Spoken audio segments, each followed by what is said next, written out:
Në mes të sallës kishte plasur një debat i madh. Të gjithë kishin kthyer kokën nga Moza dhe Zhaku, që po përballeshin sy me njëri tjetrin. Atmosfera ishte e rëndë, plot tension dhe nerva të grumbulluara prej kohësh. Moza, me zërin që i dridhej nga inati, i u drejtua Zhakut. Ti mund të pëlqesh burrin tim sa të duash, por ai është me mua. Ti s'mund të më prekësh dot dhe as të më ndash nga ai. Zhaku qeshi me përçmim dhe ju afrua më pranë. Ti je manipuluese, pa fytyrë dhe mendje lehtë, tha ajo me ton të ashpër. Bën sikur je angel, por gjithë qyteti flet për ty. Pale sa burra ke futur në shtrat dhe tani dele bën moral. Fjalët e saj ranë si bombë mes njerëzve që po dëgjonin.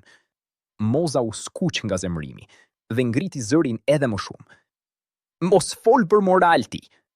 Ti ke shkuar me burrin tim dhe tani kërkon të më poshtërosh mua. Je ti ajo që s'ka turp. Debati u bë edhe më i fortë. Të dyja po flisnin njëra mbi tjetrën, duke nxjerr akuza, ofendime dhe sekrete që askush nuk i kishte dëgjuar më parë. Njerëzit përreth mbetën të shtangur, ndërsa disa përpiqeshin t'i qetësonin. Zhaku nuk ndalonte. Unë të njoh shumë mirë ty. Gjithmonë ke ditur të luash viktimën që të mbash burrin pas vetes. Moza, me sytë e mbushur me lot nga nervat, ju kthye. Burri im më zgjodhi mua, jo ty. Dhe kjo është ajo që s'të dhemb dot. Në ato moment, ra heshtje për pak sekonda. Tensioni ndihej në ajër. Të gjithë e kuptuan se kjo nuk ishte thjesht një grindje e zakonshme, por një përplasje e madhe mes dy grave që mbanin brenda xhelozi, tradhti dhe mlef të vjetër.